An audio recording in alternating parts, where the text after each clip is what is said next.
What's going on, Dodgers Nation? D-Mac here, and as always, I'm joined by the other half of the Blue Heaven podcast, Mr. Clint Pasillas. You can follow him at RealFRG, and we're back with another episode. It's been a while, Clint, but a Dodgers Nation Blue Heaven roundtable. It is more of a rectangle table, but still, we're going to do some mini topics here. Not going to be the full Blue Heaven, no live comments. We have some topics we want to dive into, and the first one is this shortstop position, because that has been one of the big topics early on. Mookie Betts, he's played 7 games there. Of course, they lose Gavin Lux for the entire season heading into the year. Miguel Rojas defensively, we know that defensively he gets the job done. It's just offensively, does he give you enough to the point where you say, we don't want to explore trades out there. We don't want to look at Tim Anderson or Willy Adames, who we're going to talk about in just a second. But first things first, just what have you seen from Miguel Rojas lately? And have you seen enough to say, hey, let's look at another position if we're going to look to make a trade? Depends on what they're trying to do. Are they trying to get offense out of the position? Are they trying to get defense? Are they trying to build a better ball club? And I think you have that with Miguel Rojas. If you're not going to go trade for somebody, if they are going to trade for somebody, finding a better infield backup all around might be a good idea. But I don't think you need to replace Miguel Rojas. I think what they're doing with him, and if maybe getting Mookie in there a little bit more on certain games to help the offense. But what you're seeing out of this, I can't call him a kid anymore. He's 34 or whatever. But what you're seeing out of Rojas defensively is just, it's so damn impressive. He's so smooth, and he's still battling little nagging injuries here and there, but that goes a long way. In obviously defense wins championships and all that, but you still have a restricted shift. You still have a pitching staff that isn't the greatest at times. And anytime you're able to save some runs at that position, honestly, it's more important than having 9 guys in the lineup. Find a way to improve the top 8 and leave Rojas in there to be an elite defender. I like Rojas there, and the bat's coming along a little bit here and there. Not getting some knocks, getting a few extra base hits in there. So I'm a Rojas guy. I like the Miggy Ro. Yeah, no, I think if you look at Miguel Rojas right now, if you look at some of the highlight plays he's made defensively, it gives this entire infield confidence. It gives guys like Miguel Vargas, who's still trying to learn the second base position at the big league level, confidence. Max Muncy, his defense has been less than stellar. So really, if you look at that infield defense, you have Rojas and you have Freddie Freeman, who are going to give you above average defense. Now, if you look at his numbers as a whole, I mean, he's in the 57th percentile and outs above average. Those don't scream elite, but still, through the course of an entire season, if Miguel Rojas stays healthy, he gives you what you need at that position with the glove. But as you mentioned, his bat has come around a little bit. He's not looking as inept at the plate as he did early in the year. Since returning from that hamstring injury, the groin injury, all things he was banged up with, he's hitting .250, which is not fantastic. But if he gives you a lead defense and he gives you a chance to win from that side, hey, this is something where it almost feels like icing on the cake if he does get an occasional double, if he does get a clutch base hit. But the big question is, can this offense really sustain what they've been doing from their top 5? Because if you look at that quintet from 1 through 5, if they perform like the way they've been performing this month, then yeah, you say, okay, we don't have to worry about that. Remember, the pitchers don't bat anymore. You have a DH. So if, to me, is he a designated defender? Sure, maybe that'd be cool. I mean, if you look at that, but I still think that defensively, he gives his team a great opportunity. And look, the reality is sometimes the best offense is a great defense. And yeah, there's something to be said with the restricted shift. But I will say, if you do want to explore some of these upgrade possibilities, there's 2 names. We've been talking about them for 50 years now, it feels like, and that is Tim Anderson and Willy Adames. And the first name we're going to talk about is Tim Anderson. Now, of course, I've had a thing for Tim Anderson. I want to see TA to LA. I told you at the beginning of the season what I say. I said, root for 3 teams this year. You root for the Dodgers and whoever's playing the Brewers and whoever's playing the White Sox, because you want to try to get those players on our squad. And if you look at Tim Anderson, yeah, look, he has definitely had a rough go of it so far this season. But just before we look into his numbers, just as far as a personality fit, as far as what he brings from a competitive standpoint, do you like the idea of Tim Anderson in Dodger Blue? Anytime you can add an all-star caliber player, that goes somewhere. I don't watch the White Sox. Nobody watches the White Sox. Chicago fans aren't fans of watching the White Sox. So I don't know enough about watching this guy day in, day out. The same way before the Trey Turner trade happened, I didn't know anything about him. We learned, hey, he'll show up. He's going to do his job. Not the most exciting human being, but he's going to do his job. You get a little more, I guess, thrill and show with TA, and I think him coming to a situation where they actually have a chance to win would help him. Him playing with Mookie, him playing with JD Martinez, some guys, respected people around the league would go a long way. But we know the defense has never been exceptional from the man they call TA, but not Tyler Anderson. That's the OG TA for this guy. I still would like him. I still like that. Yeah, that's an upgrade. If you're going to go out and try to improve shortstop from what you have with Miguel Rojas, it needs to be a clear upgrade. And you would assume, that's what you'd hope, what you're going to get out of Anderson. You're getting him, with Rob Van Scoyoc, with Aaron Bates, with this hitting guru crew or whatever we want to call them. That also plays up a little bit and defensively as well, even working with Miggy Rowe, working on the infield with Dino Ebel and all that could play up as well. And they could, honestly, they could set him up for a really nice payday when he becomes a free agent. But that's a clear upgrade right there. Yeah, no, I think he's definitely a clear upgrade. But before I say that, I want to say that, hey, the White Sox, they do play a lot of day games. They are televised. You have MLB TV. Definitely try to catch the occasional White Sox game. Shout out to Jason Benetti and Steve Stone, NBC Sports Chicago. Friend of the show, Jason Benetti. Definitely two of the best in the game. So, yeah, it's fun to root against them. It definitely is. But, yeah, if you look at Tim Anderson, the first thing I think the Dodgers fans need to know is his numbers, they're down across the board. I mean, batting dealt with average, that knee injury. The knee for injury, a good part of the and season. he just feels like he's just not engaged there. It just feels like the writing is on the wall, that maybe his days in Chicago are numbered. But I mean, if you look at his batting average in 2022, 301. This year, 244. If you look at WRC plus last year at 110, this year down to 57. So yes, his numbers are down, but what I make of that is, does that give you more leverage? Does that lower his value and allow you to bring him in without having to give up as much? Does that lower the prospect capital that you have to send to Chicago to get him? Another thing I think Dodger fans need to realize about Tim Anderson as far as his fit with the Dodgers is he's a guy that does not like to walk. Okay, you're talking about a guy who has a 4% walk percentage that's in the 12th percentile. And we've seen with this Dodgers lineup, you don't expand the zone. You try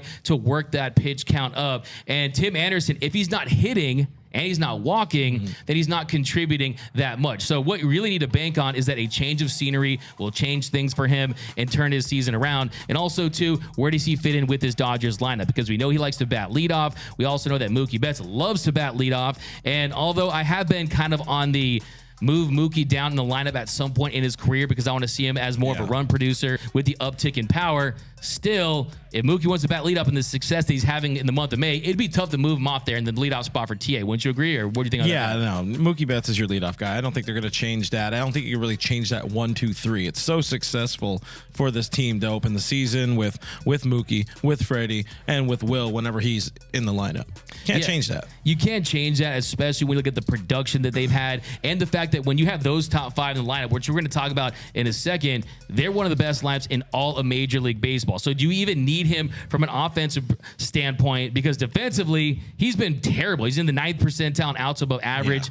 TA, not a great shortstop this season. We saw him at the WBC playing some second base. And then you fast forward to if they do make the trade, he has a $14 million club option. What happens next year when Gavin Lux is back? Look, ACL injuries, usually when you go through rehab, you have the surgery. They're close to being where they were prior to the injury. So I fully expect the Dodgers to give him another opportunity to be their everyday shortstop. Then when you do at the third base position, do you maybe move Max Muncy to the DH spot? Or if you sign Shohei Ohtani, he doesn't like that. He doesn't like that. Yeah, the Shohei That's thing. earmarked for Shohei. Big time Shohei guy here. They're not getting rid of that DH spot. So there you have it. So it doesn't make too much sense. And then Miguel Vargas, what do you do at second base? I mean, if you would have Tim Anderson at short. He's still in the league? Still. Got him. Wrecked. Hey, MVP Vargas. Mickey Vargas. I like Vargas. He's a good player. He's the best player of all time. I'm saying it right here. I'd like to see him hitting over 240, but it's a different story. Things are turning around. Okay, so look. Hey, no, but seriously, when you kind of get back into this, though, if you look at his future with the team, there's always a possibility, too, that you could bring him in. You could trade him, too, if you wanted to move off him, too. Yeah. So you would have flexibility there. But I just think if you look at his defense, not great. If you look at his offense, not good enough to justify making the move. You would really have to just bank on the fact that he would just completely turn things around being with this Dodgers lineup. Yeah. And I do love the idea. I might pick him right up at the airport, take him to his house in Calabasas, wherever it would be. I'd be excited about it, but I just don't think he would be as good of a fit if he's not hitting as this next guy. And of course, we're talking about Willy Adames. So Willy Adames, first of all, we've seen the last few years what has been, when you look at this lineup construction, what's been a common thread? Who's cool with Freddie? Who's cool with Mookie, right? They get their guys. We know Mookie's cool with Willy Adames, right? Yeah, and he fits the Doug credo of if we want the dub, you got to slug. And we know Willy goes yard. Absolutely. That's the thing about him. A little boomer bust, a little Dansby Swanson from last season. Man, feels like a Dodger already. Boomer bust? Definitely some boomer bust. And look, I mean, last year, 31 home runs, a career high 31 home runs. Does strike out at a high clip, especially at that position, a 25.8 strikeout rate. Walks more than Tim Anderson, so you look at that. But even this season, he's also having a down year. Last year, a 109 weighted runs created plus, so he was 9% better than the average bat as far as offensive production. This year, that number's down to 83. But the difference between Adames and Tim Anderson is that's a pure expiring contract. Now, there's a world where maybe you want to extend him and bring him back to the Dodgers, but you don't have to worry about that club option and worry about complicating things when Gavin Lux returns. And also, I know you love defense. That's one thing I love about you. You appreciate that side. Everyone looks at batting average and weighted runs and OPS and this and that, but defensively, he's still one of the best defensive shortstops in the league. 96 percentile outs above average,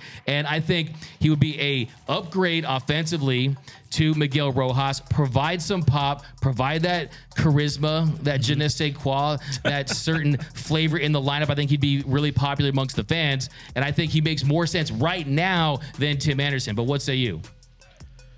You've been on the Willy Adames train for a long time, and one thing I've learned over the years is whatever Doug is on, you just back that train up.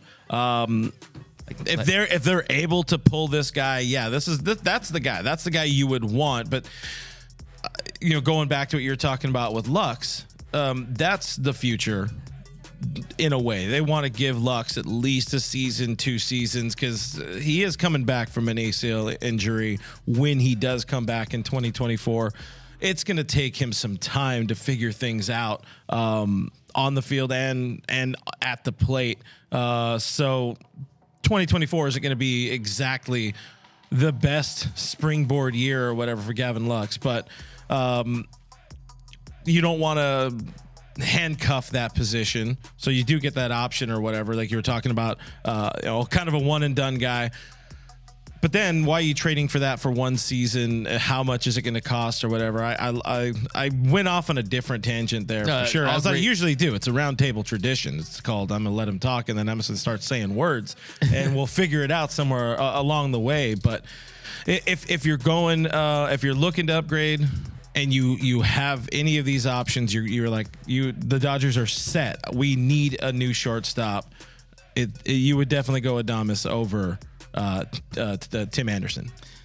Yeah, I think he makes more sense, mainly contractually, but defensively as well. And I think too, if you trade, he's a better player. He's the better player right now. He's got more pop. He's got better defense. He's got a little more swag to him. He fits in the lineup a little bit better right now. But I don't think that. I don't know. I think it's where he makes up is that. Because I already said, I like Miguel Rojas as a shortstop. I think he's good, and I think he plays that role very well. We don't need to have the Dodgers don't need to have a 1 through 9 of just, we saw that go that way in 2022. It didn't. You go out, you win 111 games having a lineup of 1 through 9 that can hit. Everybody can hit. But it was an imperfect roster. Here, the pieces are a little weird. Some of them don't fit well. Some of them don't make sense. Some of the little squares aren't perfectly cut to fit in the little slot and to put it back in the bucket. Shout out old people. But it's also a roster that just works. Dave Roberts called it, a hodgepodge group of guys that are kind of working together, figuring it out together. And yeah, if you can go out and get Adames for maybe like a Michael Busch and that's it. But if you're going to trade have to like throw in a Bobby Miller, then it starts getting a little too far. And I feel like what you have is already pretty good.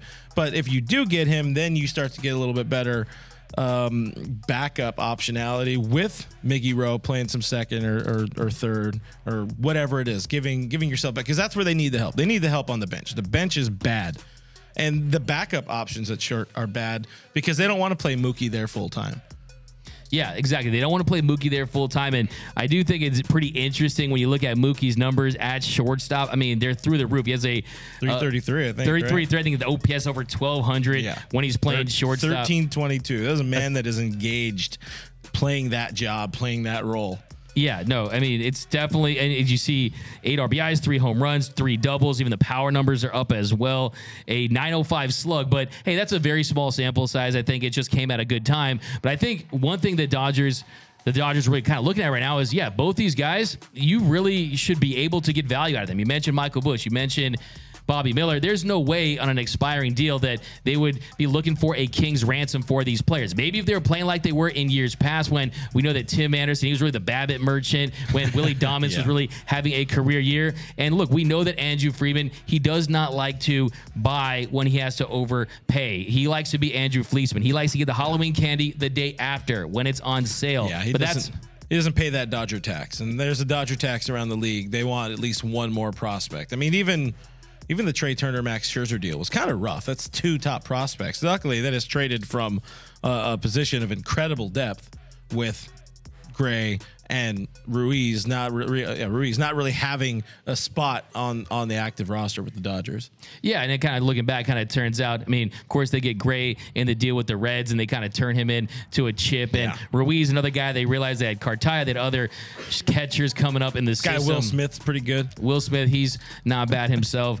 But yeah, I think too, you look at this organization, they're going to try to make big moves. And also you have to look at this Brewers team right now that's still in first place in a relatively weak division. So do they really want to move off of Adames to kind of blow things up? But I definitely think that when we get closer to the deadline, those are 2 names that are absolutely going to surface. I think you have to keep your eye on them. But the other way you could go with this is you could say, look, there's not a lot of shortstop options out there. It's only 10 or 12 that even give you a league average bat or better.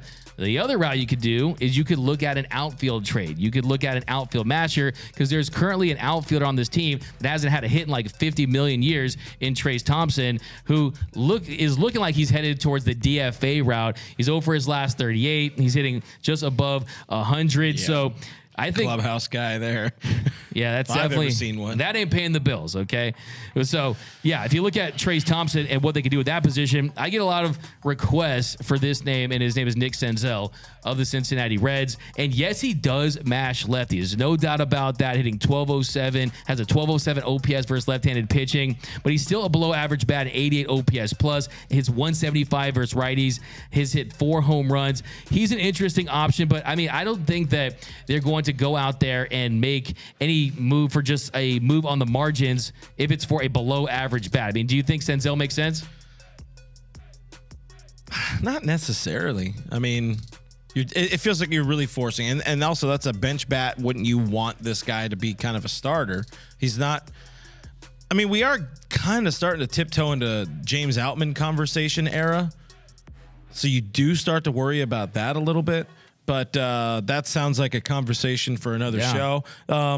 Bench needs to be addressed. If this is a guy you can go out and he's okay with a diminished role or potentially being a center field option, sure.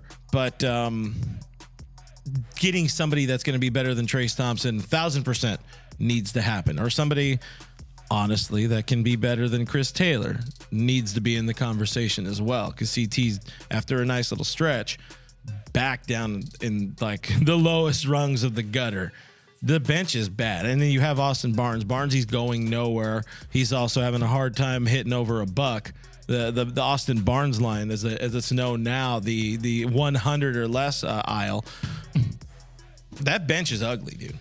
the bench definitely needs more production, and they can't over-rely on the lineup every single day, especially when you're playing good teams in the postseason. You need guys to come off the bench and give you a key hit. Senzel does make sense in the fact that he is an expiring contract. You're not committed long-term, and if you can trust him to go out there and mash against left-handed pitching, he is going to be an upgrade to Trayce Thompson. Look, Trayce Thompson, I mean, a mailbox at the plate is better than Trayce Thompson right now, okay? You're not really getting very much from him. He's the contact the fairy godmother again in Cinderella and have her go bippity-boppity-boo and start the whole process over again because, yeah, it's just not happening for him. So I definitely think that at some point this organization owes it to themselves to explore some other options. Another name I really love, though, I want to see him give Johnny DeLuca an opportunity because Johnny DeLuca rakes against lefties, another college guy, Oregon Duck guy. So he fits the bill. Oregon trash.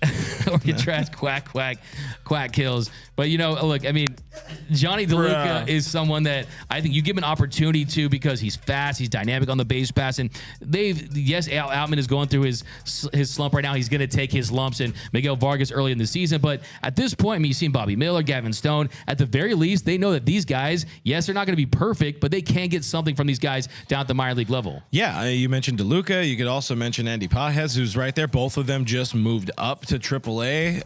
That was for a reason. That was to see what exactly they might have on their hands sometime in July, maybe even as early as mid-June. Can these guys help at the big league level? And if they can't, all right, now they know they need to be a little bit more active at the trade deadline. So that's I would rather see that than a trade, honestly. I would rather see them pull from the minor league ranks, give Johnny DeLuca a try. He's an older prospect now by you know, some of the other standards of these kids that would come up and, you know, tear the world apart at 21 or 22 or whatever it is.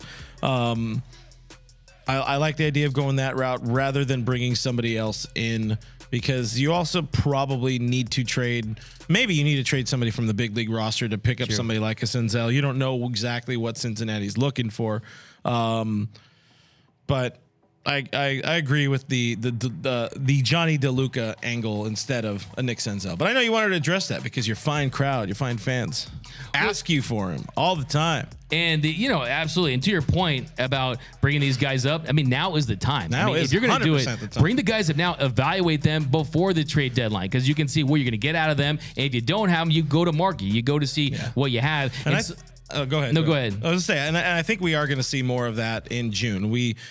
This has been sort of a season of kind of transition of, all right, most of April was pretty, we'll say stagnant, you know, as long as people were healthy, they were in the lineup. But as soon as we got to you know, what's the one we're in now, May, that's when it was kind of surprising. It's like, hey, we're going to give Gavin Stone his debut start. And that kind of came up out of nowhere. And then everybody started falling apart, and then it became a necessity after the fact. But I think that might be kind of the strategy or the game plan this year is we're going to just sprinkle a little bit in here and there. I mean, I guess we can say April was really James Outman, Miguel Vargas era.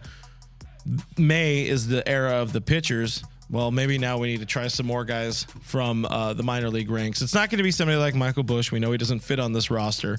And if it's not going to be an Andy Pages, if it's not going to be a Johnny DeLuca, you know, there's a few other guys who are doing well enough that are on the 40-man roster that are infielders, but not necessarily the type of infielders they need.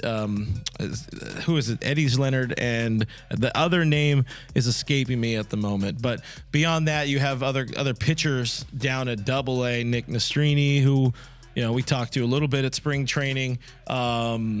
Landon Knack is throwing the hell out of the ball. There's a lot of really good options already on in the organization. So it's there's an opportunity for them to go out and make some moves, but it feels at some point it's like kind of forced. I don't know if it's forced, but they can try to find some guys in-house before they go and make any moves for anybody. Yeah, no, and that's why you develop a farm system. That's why you have the best in the business down there when it comes to coaching, when it comes to their meal plan. Everything they deal with is to optimize these guys and give them a leg up on the other organizations out there. And yeah, I think sometimes You need to hit a single, you need to hit a double. You don't always need to hit a home run in the trade market, right? I mean, Andrew Friedman, sometimes he's been known to. He's been known to. I mean, you'll see the Manny Machados, you'll see the Trey Turners and Max Scherzers. But how about the David Freezes? I mean, moves like that, the veteran bat. And Shout out Chase Utley. There's another example. I mean, I think another veteran guy. I mean, look, I check out that Pirates record. They lost 4 of their. They've won McCutchen watch. Andrew McCutchen, I'm telling you, a veteran bat. He's another guy. He rakes against left-handed pitching. He's another guy that's not under team control for years, and that's really what you need to look at. If you guys want to do your own trade, really good call. If you really want to go out there and look at possible names the Dodgers could go for, just go to Spotrac, find out who's on expiring deals, and then you'll really have a better idea of who they could go for. Another name though is pretty interesting. On that note, drop into the comments. We want to read them. Maybe we'll do a second part of this roundtable about specifically what you guys want to talk about in terms of, hey, should they Dodgers stay in house? Should they try to make a trade for some of the bigger names, or should they look on those fringe guys? It's funny to say that Andrew McCutchen is a fringe guy, but he kind of is at this point in his career. Fringe guy. To me, that's the route I think they do end up going. That's a really good, just really kind good of point. more on the margins. That is I would love to see Kutch. Andrew Friedman, one of the best baseball too. cards ever. When with the Phillies, the jersey's all open, he had the show chains. One of my all-time favorites, that and Honus Wagner T206. But then you got, and also too, and I think you bring up a really good point too about bringing up the rookies early on, and you saw them struggle early. You saw Outman get off to a hot start, then struggle. Miguel Vargas, he struggled early, and he's been better. For him, it was April showers, but now you have May flowers. I mean, April, a 691 OPS, 839 OPS in the month of May. So I still think Miguel Vargas, look at the numbers, definitely improving. But one name I kind of want to run by you and kind of wrapping up this segment before we head to the next one is you talk about Esteury Ruiz. And Ruiz... Oh, well, I've heard that name out there. Well, he's another guy I've been looking at last couple weeks. And Ruiz is a really interesting name because he also rakes against lefties. He's an above-average bat. He plays center field. Also, too, what are the Oakland A's looking for? Can you just poach the A's? To me, I mean, they are everything must go type sale. And we know that if Andrew Friedman, who's done deals with them in the past, if he's going to make a deal in season, he's going to do it when he thinks he can get value. Ruiz under a lot of team control, but he's another interesting name. Also, too, Yepez of the Cardinals. We know Tyler O'Neill is on the market. The Cardinals have a ton of outfielders they're looking to move. They're not natural trade partners with the Dodgers. We know that. So, yeah, I think you make the best point in that you got to look in-house. You got to consider the guys that you do have. And then if you go to market, it's for that veteran on the margins, the McCutchens, the David Freese types. It really is going to be the margin type of player. Not even margin, but it's going to be somebody that's additive to a playoff run. They don't care about winning 100 games, 111 games, 98 games. They care about getting into the tournament and having the right guys on the roster to make a difference deep into October. The roster last year, very good, not a playoff roster. It was a bunch of guys that are 162 game guys, but streaky, up and down. You got to have that little touch of magic. Freezer had the playoff magic. Hey, we forget 2018. How many times did that guy lead off? Yeah, old man point. David Freese leading off for the Los Angeles Dodgers.